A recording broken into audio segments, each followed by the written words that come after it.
natin. Nga pala sa mga bago, gusto ko lang i-ano sa inyo na ang purpose nitong OGC natin ay para ma-charge tayo. Kasi kung ang cellphone ay nalulubat, tayong mga tao rin ay nalulubat din. So, para ma-charge tayo, ito yung way natin para ma-charge tayo. Kailangan nating umattend ng OGC. Ayan. Nga pala, sino pala dito yung mga first time umattend ng OGC? Yung mga bagong students. Pwede ba kayong mag-comment ng new kung ikaw ay bago para naman ma-welcome natin? Ayan, sobrang dami. Parang hindi ko na maisa-isa. Okay, si Annalisa, Philip, sino pa? Si Gerald. So sobrang dami, hindi ko na ata ito may isa-isa. So sa inyong mga bago, sa mga first time, congratulations sa pag-take nyo ng action na maging part ng Team Genuine and welcome dito sa ating OGC. So I hope marami kayong matutunan tonight and wag nating kalimutan na mag-take down ng notes para madali nating mabalikan. Madali nating mabalikan yung mga matutunan nyo ngayong gabi. Ayan. Nga pala, bago ko makalimutan, sa mga nakabawi na ng enrollment fee, pwede ba kayong mag-comment para maano naman natin, manotice naman natin kung sino-sino sila? Pwede ba kayong mag-comment? Ayan, si Jen, nakabawi na raw siya. Ayan, congratulations sis. Sino pa? Naniniwala ako na sobrang dami na ng nakabawi dahil napaka-effective ng mga strategies and mga lessons natin sa academy. Basta i-apply lang natin yon para magkaroon tayo ng resulta. Kasi naniniwala ako na wala namang instant. Kailangan lang nating magtuloy-tuloy. So yan ang magiging topic natin maya-maya pala. Maya-maya. Yan.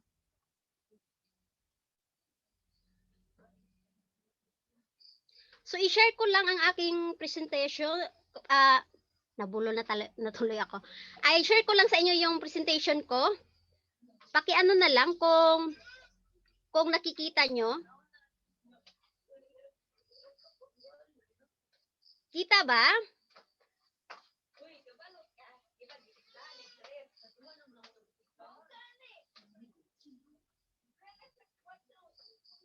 Parang hindi ko makita yung comments. Sharing pa, coach. Nakikita ba? Ay, sorry. So, wait lang. Ayan, nakikita ba? Hindi pa, coach. Hindi pa. Sharing pa lang siya. Okay. So, antayin lang natin ng konti. Ayun, okay na, okay na. Ayan, okay na. So, sa mga hindi pa nakakakilala sa akin, magpakilala muna ako sa inyo. Ako nga pala si Jemarie Sumalinog. So, isa ako sa mga leader ng Team Genuine na binuo ni Coach Carl. And meron na rin akong sariling team na hinahandle ngayon, which is ang Unstoppable. So, shout out sa mga Unstoppable na umaten ngayon. And naging diamond rank na rin tayo. Last year lang, 2020. So, itong lahat ng mga achievements ko, nagawa ko ito dahil committed ako sa mga goals ko. And of course, consistent ako na ginagawa ito. Kaya na-achieve ko ito. And kayo ngayon na andito, naniniwala ako na kayang-kaya nyo rin itong ma-achieve. Basta magtuloy-tuloy lang tayo. Ayan. Nga pala, sa mga hindi pa ako na-add, pwede nyo akong i-add sa Facebook. Pwede nyo akong i-message kung hindi ko pa kayo na-accept. Ayan.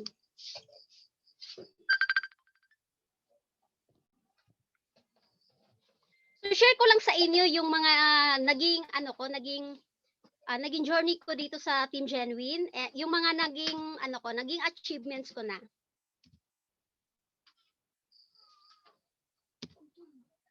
Parang hindi na. Nakikita pa ba? Ayan. So, ayan, napasama na rin tayo sa top earners dito sa Team Genuine. So yung mga nag-top dito, kami yung kumikita na talaga ng malaki dahil yun nga nagtuloy-tuloy kami sa ganitong business. And naniniwala ako na next time yung pangalan nyo naman yung mailagay diyan and mapasama diyan. Okay? So bago tayo mag-proceed sa ating topic ngayong gabi, gusto ko lang munang i-share yung naging journey ko and naging experience ko before bago ako naging part ng Team Genuine. So isa akong dating estudyante na ano lang, simpleng estudyante lang, yung nasa gitna lang, hindi naman magaling sa academics. Kasi kaya ako ganun dahil ano ako kumbaga nag-aaral pa lang ako, nagising na ako sa reality ng buhay. Nagising na ako sa reality na hindi naman porket makapagtapos ako ng pag-aaral ay gaganda na yung buhay ko. Kumbaga guarantee na magkakaroon ako ng magandang future. Okay? And kaya dahil nagising na ako sa reality ng buhay, kung ano man yung opportunity na makikita ko and magugustuhan ko, ginagrab ko na siya. Kasi yung mindset ko before, nung nag-aaral lang ako dahil gusto ko magkaroon ng diploma, ganon. So, ganon akong klaseng estudyante before. Parang wala akong pakialam. Gusto ko lang makapagtapos para lang may maipakita na yan si Jemarie nakapagtapos yan ng pag-aaral. So, yun lang yung mindset ko before. And wala naman akong kahit yung course ko, hindi ko naman talaga siya 100% na nagustuhan. Kumbaga, go with the flow lang ako basta makapagtapos ako. So, ganun ako dati. Wala rin akong goals na gustong na naiisip. Kung ano ba talaga yung gusto ko, ganyan. Kumbaga, walang specific na ano ba yung gusto ko talaga after nitong school. Ang alam ko lang, gusto ko lang mag-business kasi gusto kong maging, yung mindset ko kasi gusto kong nasa bahay lang, kahit nasa bahay lang, kumikita pa rin, ganun. And yung nasa isip ko lang before din, yung mga friends ko lang, yung mga gala namin, party-party, ganun ako dati. So, marami bang nakaka-relate dyan? Kasi ang pagkakaalam ko, maraming mga students dito yung mga estudyante ng college. Meron ba? Ayan. So, naging online seller ako ng iba't ibang products. Kung ano yung patok na product, yun din yung binebenta ko. Pero yun nga, hindi naman ako naturuan ng step by step na strategies kung paano ba talaga mapalago yung business. Kumbaga nauwi lang din siya sa wala.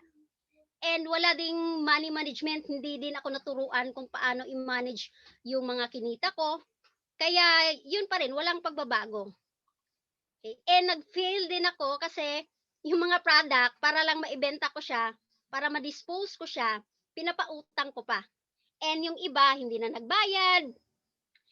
Yung iba, umabot ng taon bago sila nagbayad. So, ganun yung nangyari na mishandle ko siya. Ayan. So, may mga nakaka-relate ba na online sellers dito? Nakasali na rin ako sa e-loading business, networking. So, ano din siya, networking business.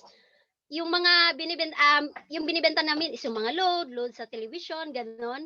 And meron din siyang packages na ino-offer namin. So, networking din siya. And meron siyang dashboard na makikita mo din yung mga income mo doon.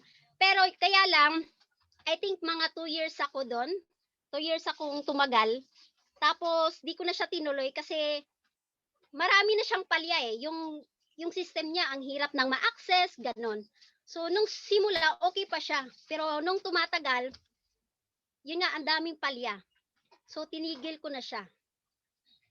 Tapos, nakasali na rin ako sa mga, yung tipong mag-i-invest ka lang, tapos kikita ka na. So, meron bang nakarelate dyan? Paano naman? I'm sure maraming makarelate dito. So, yung tipong mag-i-invest ka lang, maglalabas ka ng pera, and then, tutubo siya ng 20%, 30%, aabot pa siya ng 100%. Kumbaga, magiging times 2 yung nilabas mo na pera, tapos wala kang gagawin. So, ganun siya. Ganun siya nag-work.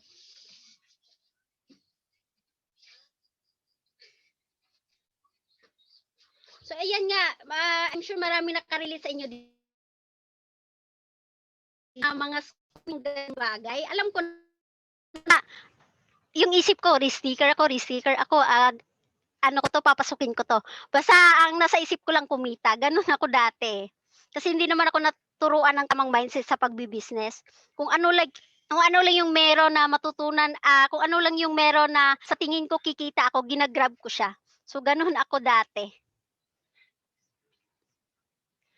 Nakapag-traditional business na rin ako, sari-sari store. So meron bang sari-sari store owner dito? Ayan, so andito pa rin naman siya, pero ano, nag-decide ako na hindi na ako yung magbabantay, pinapabantay ko na lang siya sa iba. Kasi nga pakiramdam ko mauubos yung time ko dun, and sobrang tagal pa siguro bago ako masenso sa traditional business. Kaya nag-decide talaga ako na mag-focus na lang ako dito sa online business na itong ginagawa natin. Kasi meron akong nakita dito sa online business na hindi ko nakikita sa traditional business. So ano ba 'yun? So 'yun ang tinatawag na time and financial freedom. Gusto ko kasing magkaroon ng time and financial freedom. Yung tipong hindi ka na, mamroblema dun sa pera, kasi marami ka na nun. Alam mo 'yun, yung kahit na hindi ka na mag-e-effort na gawin yung business, kumikita ka pa rin, pumapasok pa rin yung income sa'yo. So yun yung tinatawag na leverage, yung kikita ka kahit na wala kang ginagawa. Puwede yang mangyari sa atin dito sa business na ginagawa natin, basta magtuloy-tuloy lang. At kapag makabuo ka ng organization, ng malaking organization, puwedeng-puwede yung mangyayari na hindi ko nakikita sa traditional business. Okay. So ang last na company na nasalihan ko is yung travel and tours. Nag-ano ako dun, kumuha ako ng franchise. Ayan, so nagbebenta kami ng mga tickets, ng mga anong tawag dito, yung mga tour, ganyan, yung mga hotel and accommodation, yan yung mga product namin. Okay din naman siya, nagustuhan ko din naman siya, and hindi ko nga ma-imagine na magkaroon pa ako ng pang-lifetime na business. Akala ko yun na talaga. Yun pala, nasa comfort zone lang ako, hindi ako nakaalis dun. And hindi ko pa rin ma-maximize yung income ko, limited lang talaga siya kasi nga limited lang din yung alam ko kasi wala namang tinuro si upline sa akin. Wala siyang tinuro kung paano ba namin mai-promote yung business namin. Ang tinuro niya lang, isa lang, magpo-post lang lagi sa Facebook. Yun lang tinuro niya sa'min. Yes, kumita naman ako, pero yun nga, limited lang. Kasi yung market ko, yung mga friends ko lang din sa Facebook. And hindi naman lahat bumibili, 'di ba? Hindi naman sila lahat bumibili sa'yo. And dito sa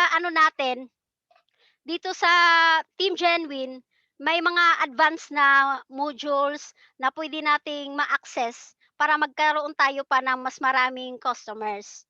So yun nga, yun pa rin, kailangan lang magtuloy-tuloy natin. Yun naman talaga yung pinakaimportante do'n, 'di ba? Ayan. So yun yung mga naging journey ko bago ako naging part ng Team Genuine. And nung naging part na ako ng Team Genuine, hindi rin naman naging madali yung journey ko, 'di ba? Hindi rin siya naging madali kasi wala naman talagang madali. Sa kahit na anong aspect sa buhay natin, wala namang madali. Kailangan mo lang maintindihan 'yon. Lahat kailangan mong paghirapan kasi ang bagay na hindi mo pinaghirapan, madali siyang mawala sa'yo. So ang bagay na paghihirapan mo, tatagal at tatagal 'yan sa'yo. So gano'n lang naman siya.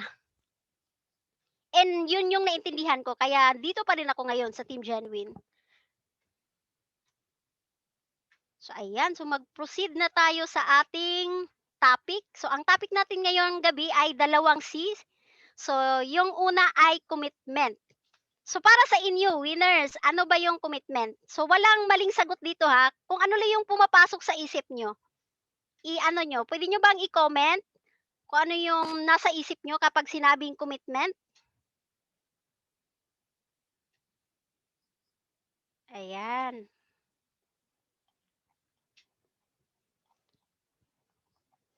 Sobrang haba na ng mga comments. So, may idea ba kayo kung ano yung commitments? Pwede nyo bang i-comment? Walang ano, huwag kayong mag-alala, walang ano dito ha, walang maling sagot.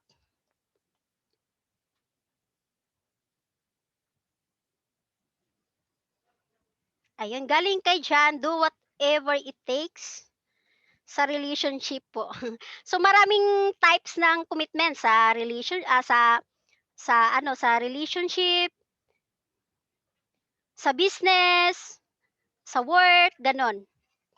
Pero yung pag-uusapan natin ngayon is regarding sa business kasi ito naman yung ano natin, 'di ba? Ito naman yung pinasok natin. Kailangang seryoso sa ginagawa. Gaano ka kaseryoso at gaano kalaki ang oras na binibigay mo. So lahat ng mga sagot niyo walang mali diyan, totoo 'yan. Tama lahat ng sinagot niyo, okey? So ang commitment, isa ito sa key ingredient para magtuloy-tuloy tayo sa business. Kasi kung hindi ka committed, hindi mo kasi ibibigay yung 100% na focus mo sa business. Kaya nagfe-fail ka, hindi ka tumatagal. Kasi kulang yung commitment na binigay mo. So kailangan committed tayo sa kung ano yung goals natin. Hindi ito commitment sa company, hindi ito sa team, commitment sa upline mo, sa sponsor mo, hindi ito gano'n. Commitment ito sa goals mo, okey? So, naiintindihan ba? May natutunan ba, winners? Ayan. So, ngayon ang tanong, paano ba natin mapanatili ang ating commitment? And paano ba natin malalaman kung tayo ba ay commitment sa ating goals? Kasi naitanong ko rin 'yan before sa sarili ko and hindi ko rin alam kung ano yung sagot ko. Lately ko lang din nalaman. So, i-share ko lang kung paano ba natin mapanatili yung ano natin, yung commitment. So, make sure na nakapag-take notes kayo para mas madali niyong mabalikan kung ano man yung matutunan niyo ngayon. Kasi napakaimportante nito kasi ano ito, ito yung kailangan natin para magtuloy-tuloy. So, wait lang.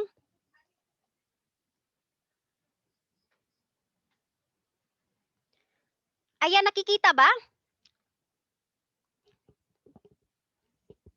Ayan. So, para malaman natin na committed tayo sa ating goals, kailangan willing tayong mag-sacrifice.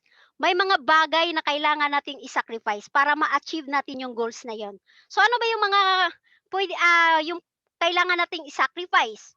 Yung mga old habits mo na hindi naman kailangan o hindi naman siya wala naman siyang kinalaman doon sa goals mo na gustong maging successful. So kailangan mo yung i-sacrifice yung mga bagay na yon. So ano-ano ba yon? Puwede niyo bang i-comment kung ano yung naiisip niyo? So ito yung mga panonood ng mga television. Sa tingin niyo ba yung panonood natin ng mga television ay nakakatulong sa ano natin, sa goals natin? Sa tingin niyo ba, may kinalaman yon sa goals natin na maging successful? So isa yon sa mga kailangan nating i-sacrifice. Ano pa ba, yung mga friends natin na puro naman yung nasa isip nila puro party-party lang, negativity, tsismis, yun kailangan natin silang i-sacrifice para ma-achieve natin yung goals natin. 'Di ba kasi hindi naman sila nakakatulong, kailangan din silang eliminate, okey? So, willing ka dapat mag-sacrifice. Kailangan tanungin mo yung sarili mo everyday. Nag-sacrifice ba ako para sa pangarap ko?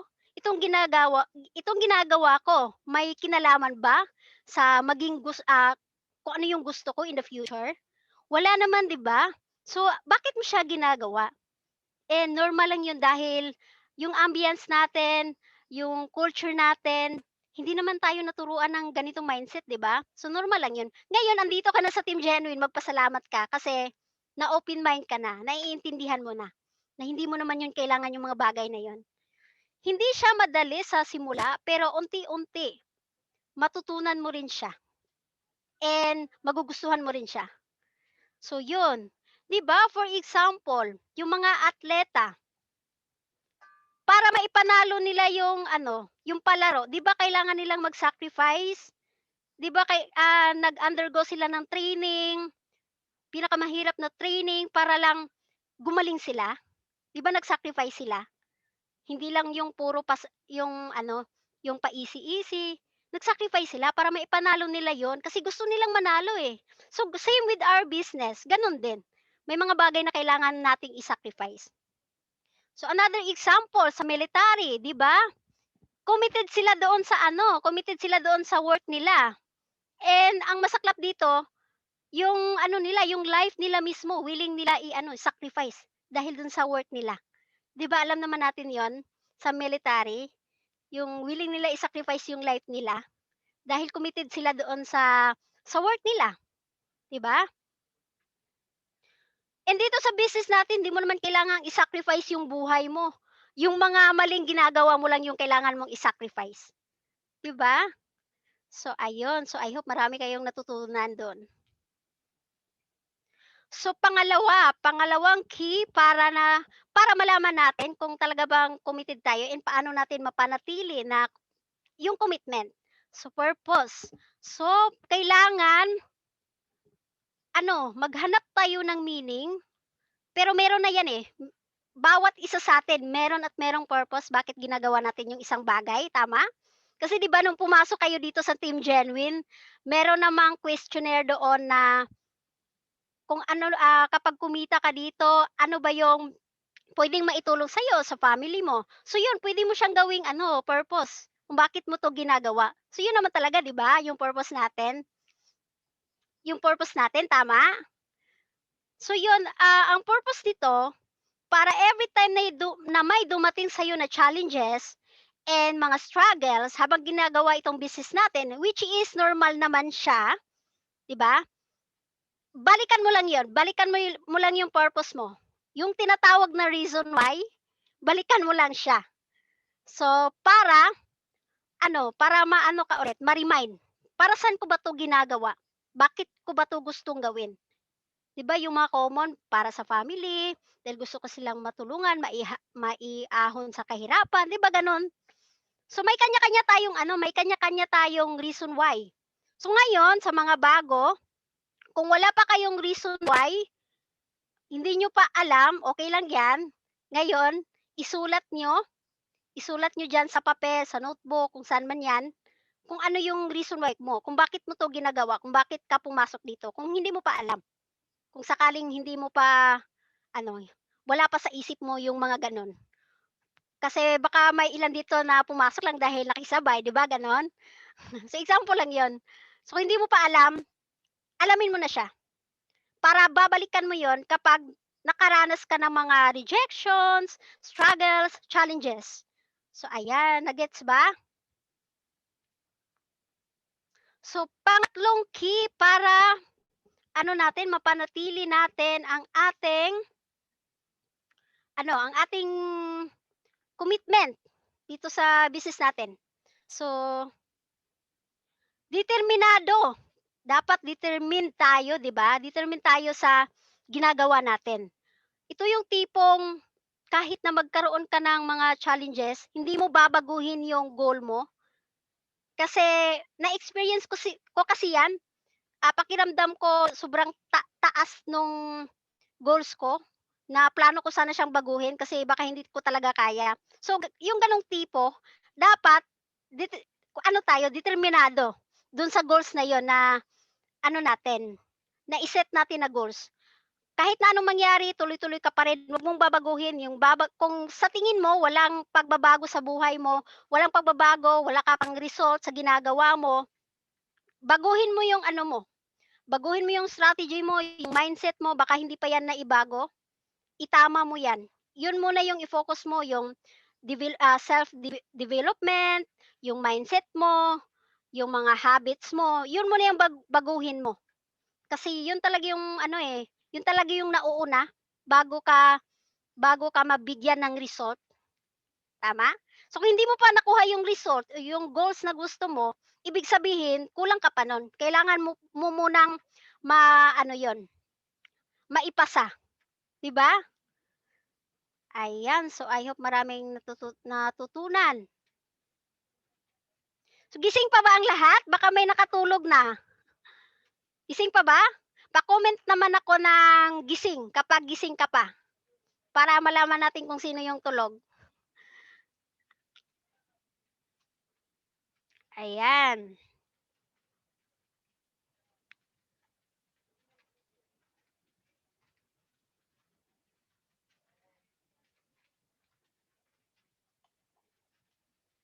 Gising pa ba? Pa-comment naman ako ng gising kapag ikaw ay gising pa.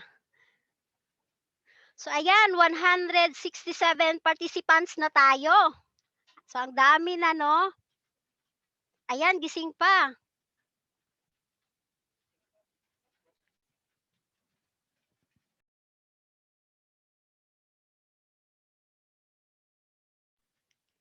Ayan, ang dami pang gising. Congrats sa mga gising pa dahil may natutunan kayo for sure doon sa mga sinabi ko. Marami bang natutunan? Pa-comment naman ako ng marami kapag maraming natutunan.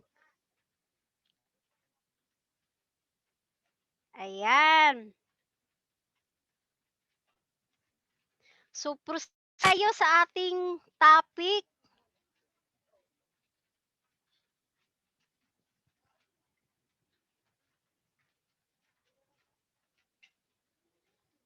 So, ang pangalawang C na topic natin ay consistency. Kita ba yung screen? Ayan, consistency. Para sa inyo, ano naman yung consistency? Pa-comment naman ako kung may idea kayo kung ano yung consistency.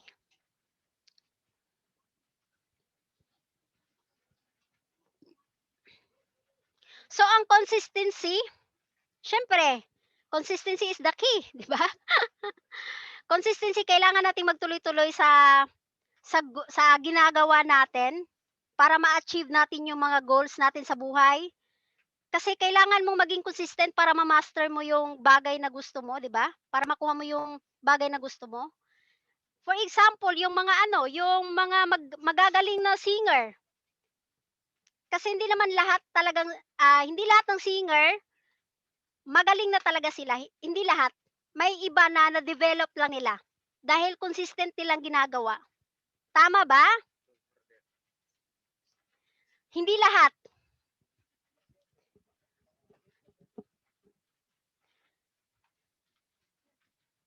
Ang ginagawa lang nila ay nagpa-practice lang sila ng tuloy-tuloy. Para maging magaling sila doon sa pagiging singer, 'di ba? Sa pag-aartista. Hindi naman lahat pumasok sa pag-aartista, magaling na silang umacting, 'di ba? Hindi naman lahat. Gumaling sila dahil consistent nila ginagawa, nagpa-practice sila. Same with our business. Kailangan natin yung consistency para ma-achieve natin yung mga goals natin, para ma-master natin yung kung ano ba talaga yung ginagawa ng mga successful, 'di ba? Ayan, nakukuha ba kung ano yung consistency? Ayan. So ngayon, ang tanong naman uli, ano ba? Paano ba natin mapanatili yung consistency natin? Paano ba natin malalaman kung consistent tayo? Ayan. So I hope nag-take kayo ng notes para hindi nyo ito makalimutan. Napakasimple lang nito para madali natin siyang i-apply. So, tips to staying consistent. So number 1, make a plan. Ayan. So planuhin mo muna yung planuhin mo yung araw mo. Planuhin mo kung ano yung gagawin mo. Always make a plan ahead of time. For example, bukas, isulat mo na kung ano yung gagawin mo bukas. Tapos, after nitong OGC natin, yun, magplano ka na. Isulat mo na kung ano yung gusto mong gawin bukas. Syempre, yung may kinalaman sa kung ano yung gusto mo, yung goals mo. Make a plan. Kasi pag hindi tayo gumawa ng plano, hindi mo siya magagawa kasi wala di ba? For example, sa building, di ba nakaplano yan? Kailangan yung foundation niya, matatag para hindi siya basta-basta na natitibag. Ganun siya. similar business, kailangan nakaplano yung ginagawa mo everyday. Tama? So, ayun, make a plan. And number 2, tip number 2. Saglit lang. So, schedule your priority. Schedule natin. Di ba nakagawa na kayo ng plano kung ano yung gagawin natin? Yung gagawin mo. Nailista mo na. Ngayon, i-schedule mo naman siya. Yung sunod-sunod. Regardless kung ikaw ay part-timer lang, meron kang trabaho, or ikaw ay full-time, pwede mo pa rin itong i-apply sa kung ikaw ay empleyado, pwede mo pa rin siyang i-apply. Diba? Kung ano yung vacant time mo, planuhin mo na siya ng mabuti para maano mo talaga. Kumbaga, matatapos yung araw mo na meron kang nagawa. Kasi may schedule ka eh, di ba? Napaka-importante ng schedule kasi pag wala kang schedule, talagang makakalimutan mo kung ano yung gagawin mo. Di ba? Hindi mo alam kung saan ka magsisimula.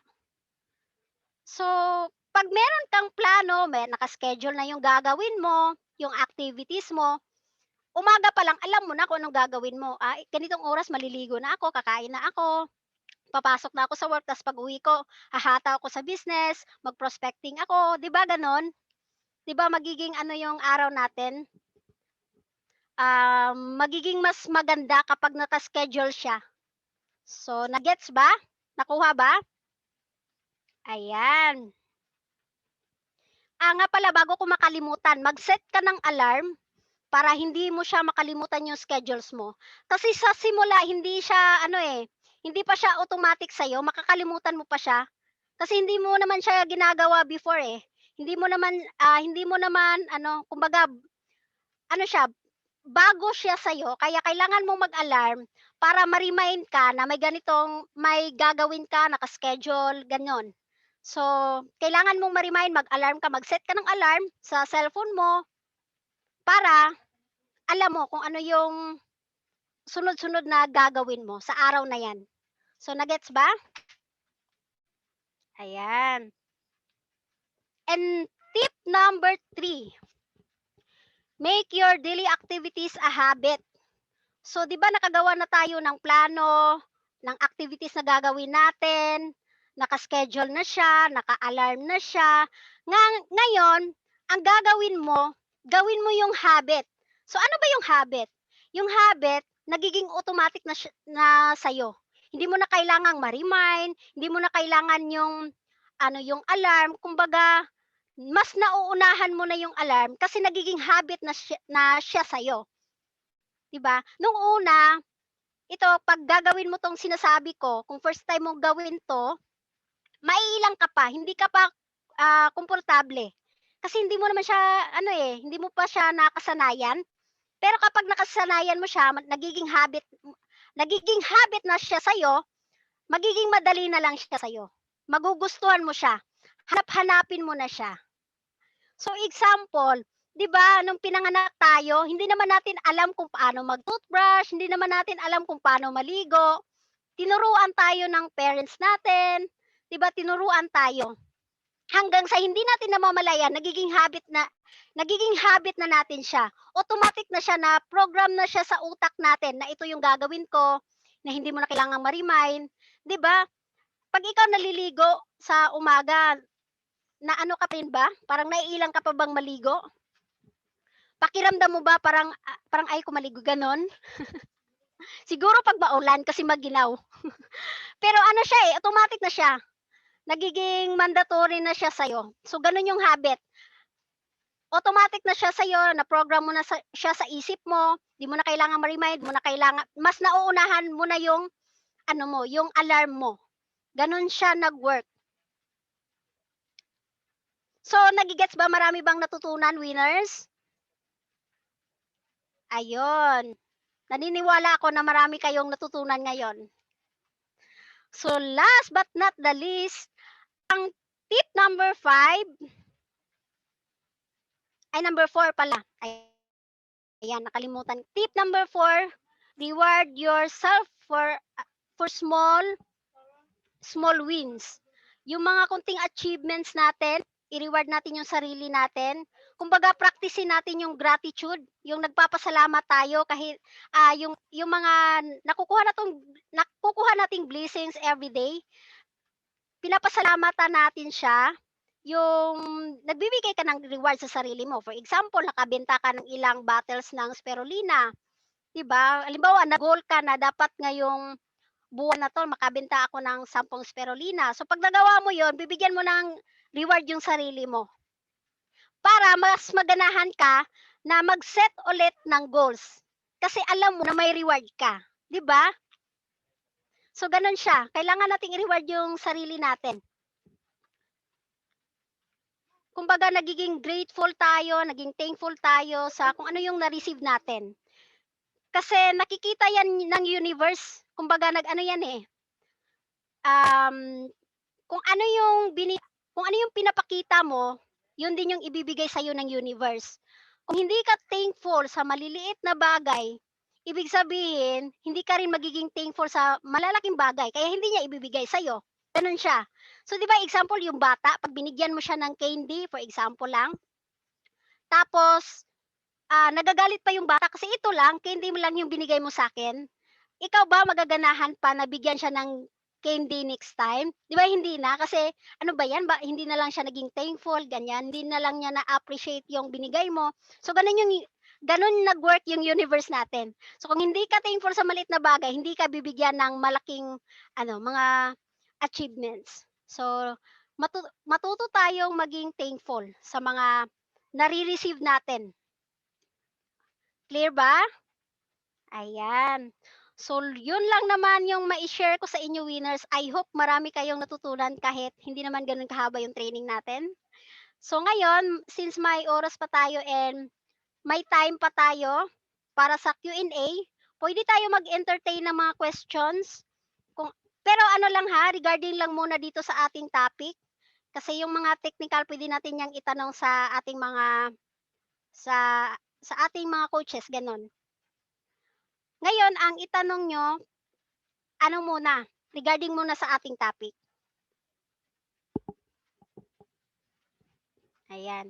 So, marami bang natututunan, winners? Pa-comment naman ako ng marami kung marami. Ayan.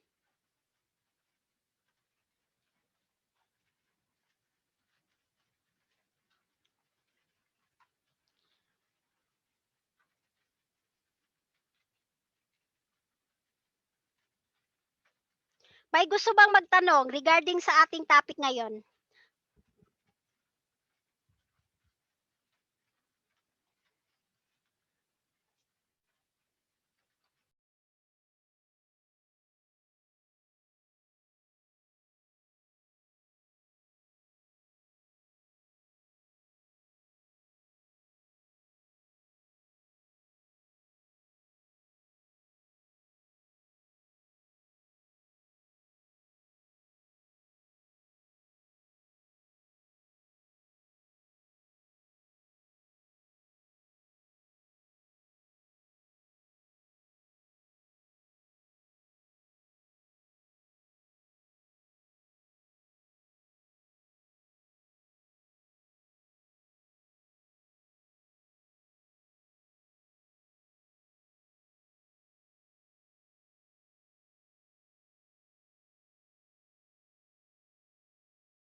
Okay, hintayin lang natin si Coach Jemary saglit, winners ha, na disconnect lang siya. Sige, mag-ano lang kayo.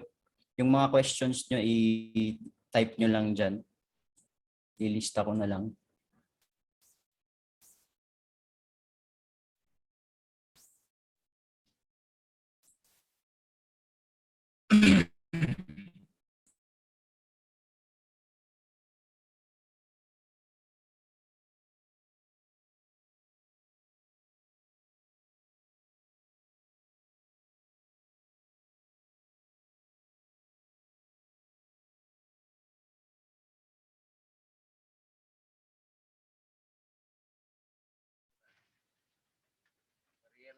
Ilong pa kanin balik na.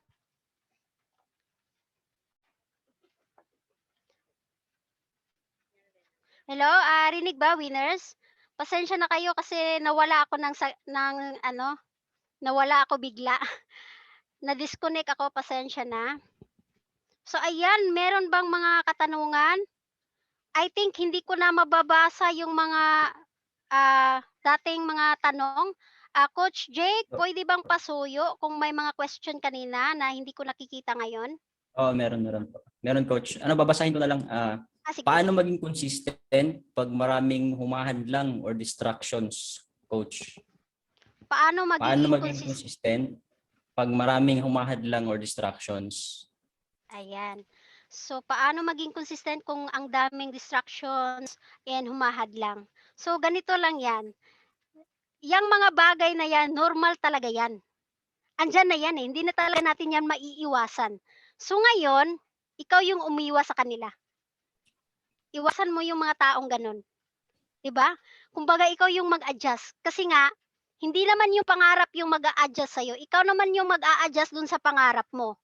So gagawin mo yung makakaya mo para kahit nagaano kadaming negativity, ang daming mga distractions, gagawin mo pa rin siya kasi nga committed ka eh, 'di ba? Ikaw yung mag-a-adjust, hindi yung mga tao, hindi yung mga bagay na yun yung mag-a-adjust sa'yo. Ikaw yung mag-a-adjust kasi may pangarap ka, may gusto kang maabot. So ganon. So I hope nasagutan ko 'yon. Okay, next question kay Lady Okay, Lynn. Coach, anong maire-recommend mong books sa amin?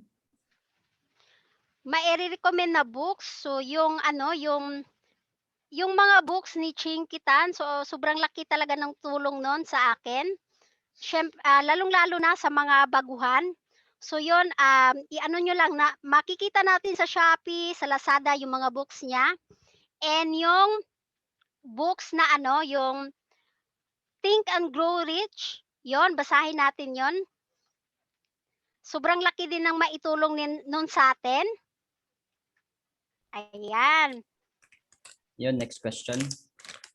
From Vicmar. Coach, minsan po ba kahit nagpapa-alarm po kayo, ay nakakalimutan nyo pa rin po bang gawin yung activity or set na goal? Ano pong ma-advise nyo po sa amin?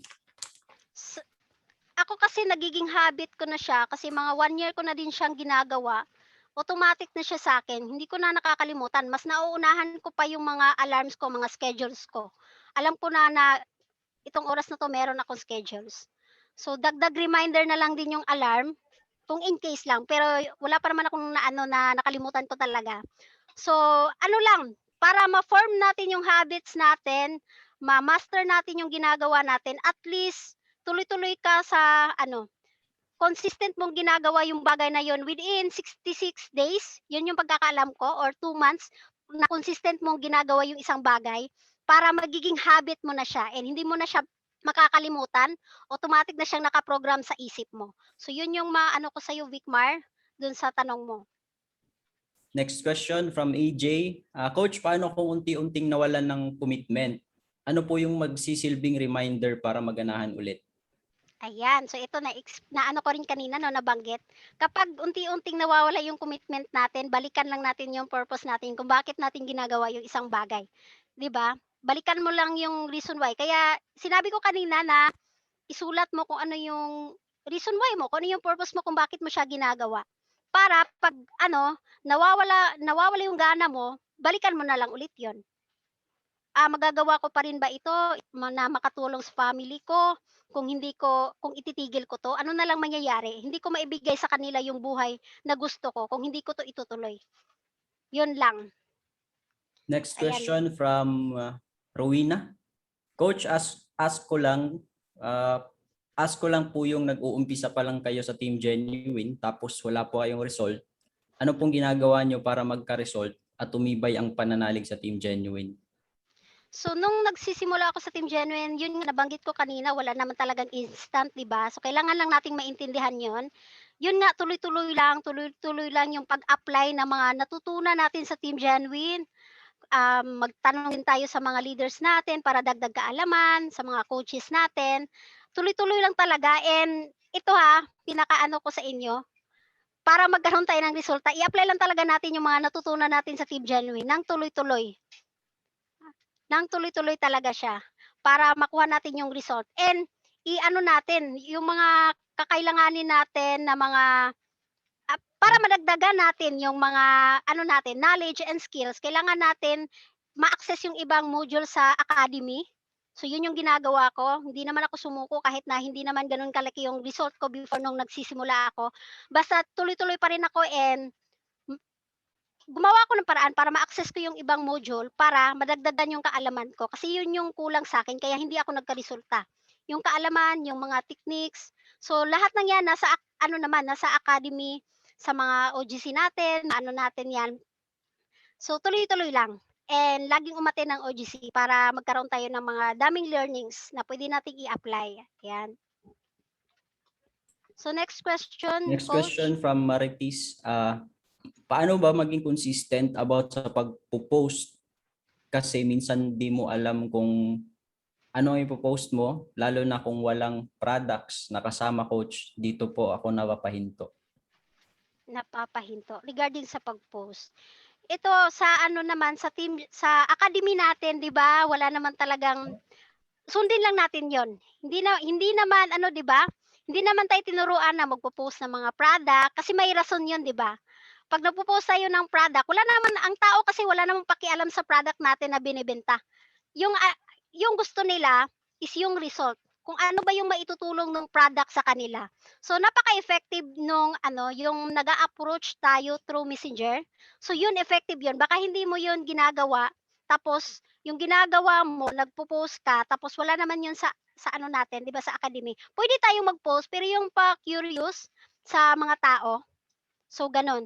Ang maano ko lang talaga sa'yo, ma-advice ko lang, tuloy-tuloy mo lang yung pag-approach ng mga 100 prospecting list mo, dagdagan mo yon everyday para madagdagan yung kakausapin mo.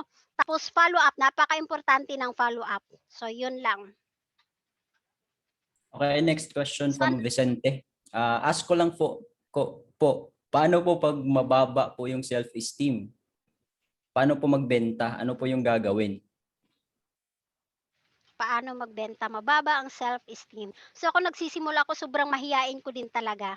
Pero yun nga, dahil ano naman, may pangarap tayo. Hindi naman yung pangarap yung maa-adjust sa atin. Tayo yung mag-a-adjust. Kaya gagawin natin siya. Oo, sa simula, hindi siya, kumbaga hindi ka sanay na gawin yon kasi first time mo siyang gagawin. Pero pag naging habit mo yan, hanap-hanapin mo yan, magiging madali na lang yan sa'yo. So ayun, so sana nasagutan ko kung sino yung nagtanong. Next question, coach, ay nung nag-umpisa po kayo, ano pong pinakamahirap na sacrifice niyo po? Pinakamahirap na sacrifice, isipin ko ba siya? Yung pinakamahirap na sacrifice ko, hindi naman talaga siya pinakamahirap. Kasi hindi naman talaga ako, dito kasi, wala akong masyadong friends dito. So, wala naman ako masyadong sinasacrifice, like, yung mga friends ko, kasi di talaga ako masyadong attached doon sa kanila nung umuwi ako dito sa province namin. Before, nung nakakasama ko sila lagi, talaga, na-a-attach ako sa kanila kasi sila yung lagi yung nakakasama ko. Pero nung andito ako sa province, wala akong masyadong mga friends dito.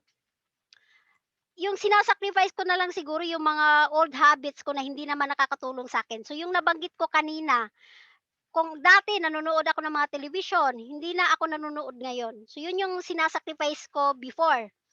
Kasi hindi pa naman ako sanay na hindi manood ng television kasi yun yung nakasanayan ko.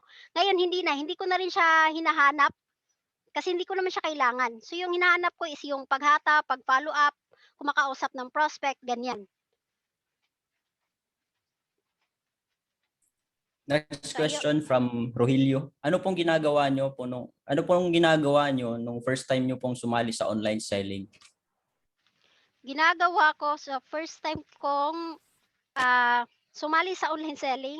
So dati wala namang step by step kung paano namin siya gawin. Kumbaga malaya lang ako na gawin ko ano yung gusto ko. Nagpo-post lang talaga yung typical na ginagawa ng mga online sellers na nakikita natin sa mga newsfeed natin, na nagpo-post sila ng mga products ng ganyan. Ano naman siya, effective naman pero habang tumatagal hindi na siya gano'n ka-effective. So kung halimbawa nakasanayan mong mag-post ng gano'n, tapos gusto mo siyang gawin ngayon kahit wala naman talagang tinuro sa academy na mag-post ng mga product, puwede naman siya pero ano, wala ng kinalaman yung Team Genuine kung hindi ka magkakaresulta kasi hindi mo siya in-apply kung ano talaga yung tinuturo. Pero kung naging effective naman sa'yo yung magpo-post ka ngayon sa product, puwede mo siyang ituloy, tuloy-tuloy mo lang. So gano'n lang, coach. Next question. Ask ko lang po, Coach, ilang araw nyo po bago natapos ang prospect list nyo nung bago pa lang po kayo? Natapos ko ang prospecting list siguro mga 5 days 'yon. Supposedly ang binigay is 3 days lang, 'di ba? Pero 'yun nga, hindi naman ako dati wala naman akong pakialam kung matapos ko agad-agad siya. So mga 5 days ko siya, so nawala yung money back guarantee. Kasi ang money back guarantee dapat masunod mo kung ano talaga yung binigay sa'yo na instructions. And okey lang naman kasi andito pa rin naman ako, nagtuloy-tuloy pa rin naman ako. Yun naman talaga yung pinakaimportante. Pero kung as much as possible, kung ano yung in-instruct sa'yo na gawin, gawin mo na lang kung gusto mong magkaresulta agad. So yun naman yung pagkakamali ko before, hindi ko agad-agad nagawa yung mga pinapagawa sa'kin kaya medyo natagalan yung result. So ganun lang naman siya, nag-work. So yun, apply lang agad natin yung mga tinuro and in-instruct sa'tin para magkaroon agad tayo ng resulta. 'Yan. Yun. Last question na yata yun, Coach, sa comment Sige, section. Wala na. okey. Wala nang So, up to ano lang nagtatanong. tayo, 10 PM? Meron pang isa, Meron ba Coach, tanong. sige lang. Kaya pa? Sige lang. Ah, Paano po, Coach, yung mga mismong kamag-anak ko at kaibigan ko di nagtitiwala sa akin? Ayoko namang mamilit kasi bawal po, di ba? Then yung iba na friend ko, hirap din sila magtiwala. 2 days na po, walang nagtitiwala ulit. Puro rejection. Nakakapanghina ng loob, Coach. Pero gusto ko pong, hindi pala question to. Hindi pala question. Ay, baka yung ibig niyang sabihin, Coach, paano kung ano yung gagawin kapag yung feeling na puro na lang rejection yung nai-experience mo kapag nagsisimula ka pa lang. Sisimula ka pala. So, Ano ayan yung ang daming dapat gawin? maka-relate sa kanya. Sino ba yung nagtanong? So, sobrang daming Kay maka-relate. kay Marie. Ay, kay Marie, ayan. Mm. Sobrang daming maka-relate sa'yo sis, kasi ang dami rin namang mga students ng Team Genuine na gano'n rin yung pinagdaanan and siyempre isa din ako do'n. Hindi kasi natin puwedeng pilitin sila na maniwala sa'yo. Yun nga, hindi natin sila puwedeng pilitin kasi iba yung mindset nila, eh. Iba rin yung mindset natin kasi yung mindset natin naitama siya dito sa academy. So ngayon yung mindset nila kung ano yung pinaniniwalaan nila before na wala namang umasenso sa pagnenegosyo, parang gano'n yung paniniwala nila. So yun lang yung pinaniniwalaan nila. Kumbaga hindi sila na open mind. Kaya kung nakikita ka nila na nagbi-business and then hindi ka nila suportahan, hayaan mo lang sila. Basta sabihan mo lang sila, kung hindi niyo ako kayang suportahan, at least 'wag niyo na lang akong pigilan. Kasi ito yung gusto ko, may gusto akong ma-achieve. Sa una talaga gano'n talaga, hindi talaga sila maniniwala. Maniniwala 'yan sila kapag nagkaresulta ka na. Kaya nga dapat magtuloy-tuloy ka lang para magkaroon ka ng resulta, para maniwala sila sa'yo na tama ka, tama yung desisyon na ginagawa mo and iba ka sa kanila.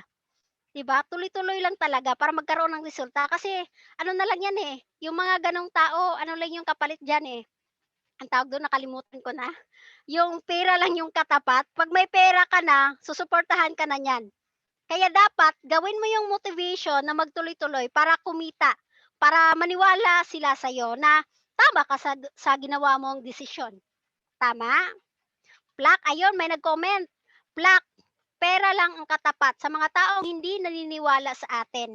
Mga kaibigan natin, yung mga family natin, 'pag kumita ka na, bigla-bigla na lang yang ano, magsu-support sa'yo. Yung iba pa nga mangutang, gano'n. 'Di ba? So, normal lang 'yan, eh. Yun nga, hindi naman yung pangarap natin yung mag-ano natin, mag-adjust sa'tin, tayo yung mag-a-adjust. Kaya tuloy-tuloy lang talaga. So, yun lang, sana may natutunan ka dun sa nai-share ko, sis. And I hope na magtuloy-tuloy ka pa rin kahit gano'n yung experience mo kasi normal talaga 'yan. And dun ka talaga tumatag sa rejections. Kaya pansin niyo yung pinapagawa sa inyo na 100 prospecting list 'pag ano ka, baguhan ka sa Team Genuine, yun yung pinakarason dun para tumatag ka sa rejections. Para 'pag may kakausapin ka na ibang tao, hindi ka na masasaktan. Kasi ano, eh, nasanay ka na dun sa rejections. Dapat tumatag ka sa rejections kasi walang naging successful na hindi nakaranas ng rejections. Walang naging successful na ano, na natatakot sa rejections, 'di ba? Kasi ano 'yan, eh, kailangan mong makakuha ng napakaraming no para makakuha ka ng yes.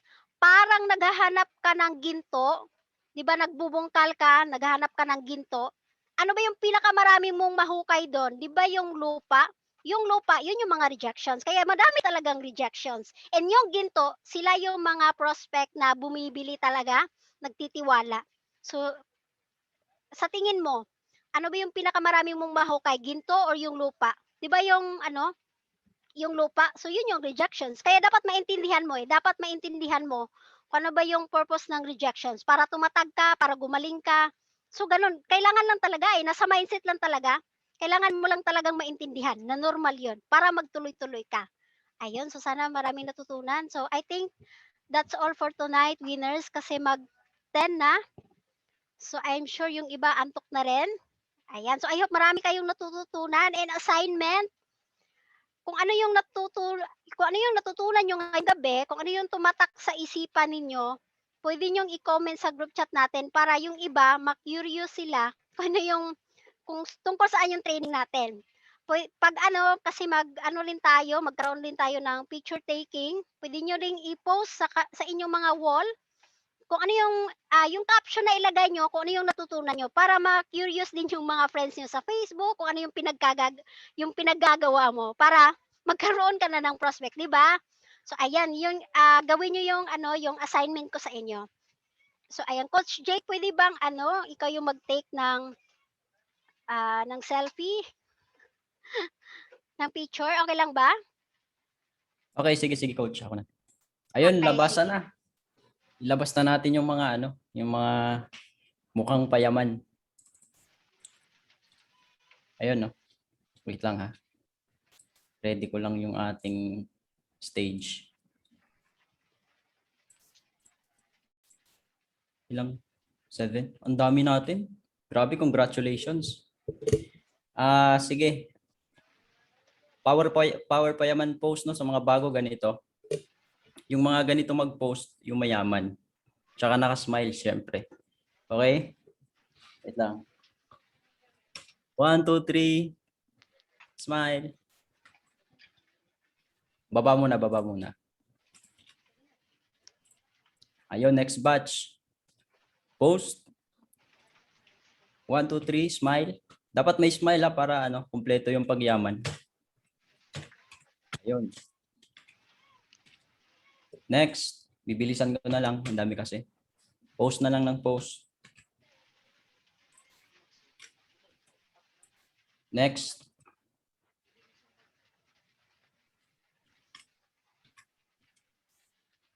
Next, power payaman post. Grabe, ang dami. Okay, baba na, wala nang tao dito sa last. Wait lang coach ha. Sige lang.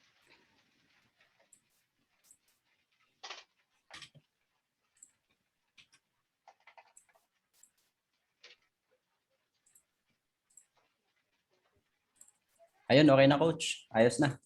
Ayan, so ayan, thank you and congratulations sa mga naka-attend ngayong gabi.